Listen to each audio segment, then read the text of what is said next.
do make my own breadcrumbs from time to time when I have a lot of like end pieces of bread, or we've used a lot of bread in a couple of weeks time and we've got some end pieces, or if I make a pan of biscuits,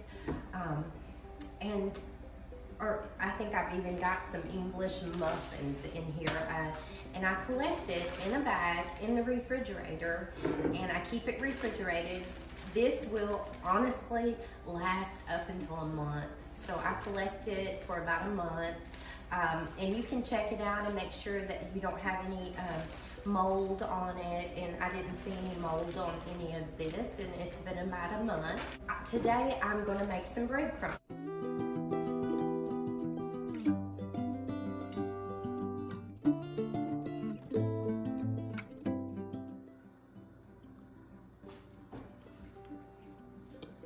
And I did say in some prior videos that I would eventually get to this, and I knew I would. And I have a few friends on YouTube who asked for this, so this is for you. And I'm going to, first of all, put some olive oil on this baking sheet.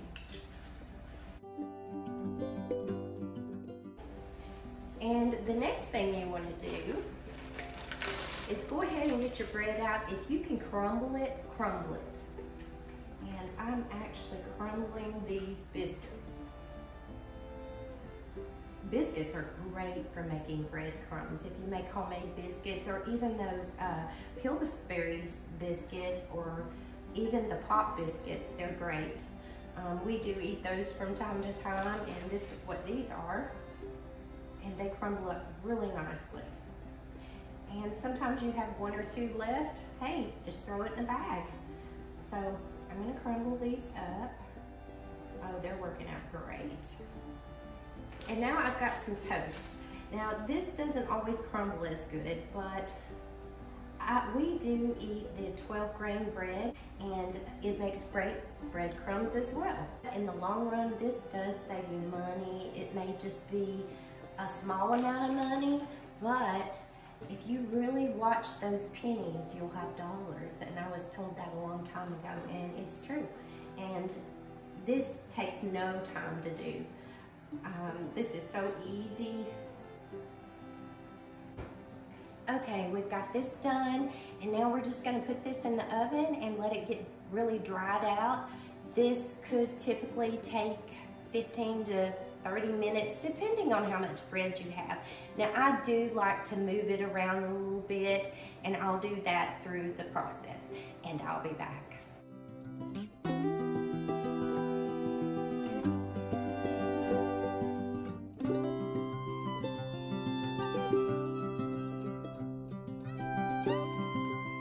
Okay, fresh out of the oven.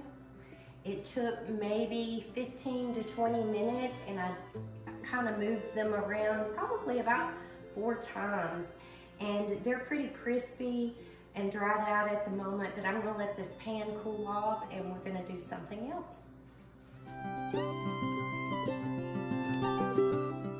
Okay, so once these are dried out, just go ahead and put your breadcrumbs in a plastic bag, a large gallon-sized bag, depending on how much breadcrumbs you have.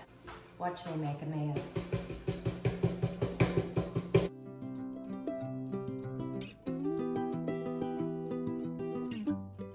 Once you've got them in your gallon bag, let's get all the air out. Now,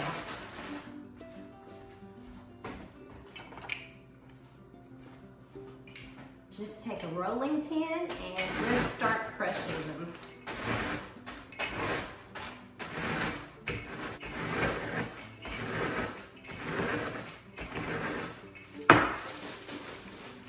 And there you go. Just like that.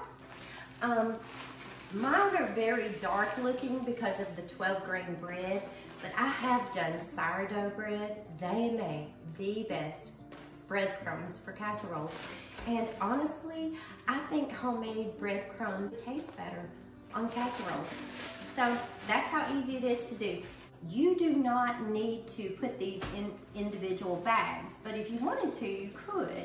And you could date them. Always date what you're freezing. And you could put them in there, or you could just leave them in a large gallon size bag, because when you go to scoop them out, they're still very loose, even though they've been in the freezer. And the wonderful thing about it is you don't have to defrost them. You can just throw them right in those recipes or on top of the casserole. So that's how easy it is to make homemade breadcrumbs. These are wonderful. I know you're probably only saving a few dollars, but you know what? A few dollars is a few dollars. So there you go. I hope y'all enjoyed that, and I hope y'all have a great rest of the day.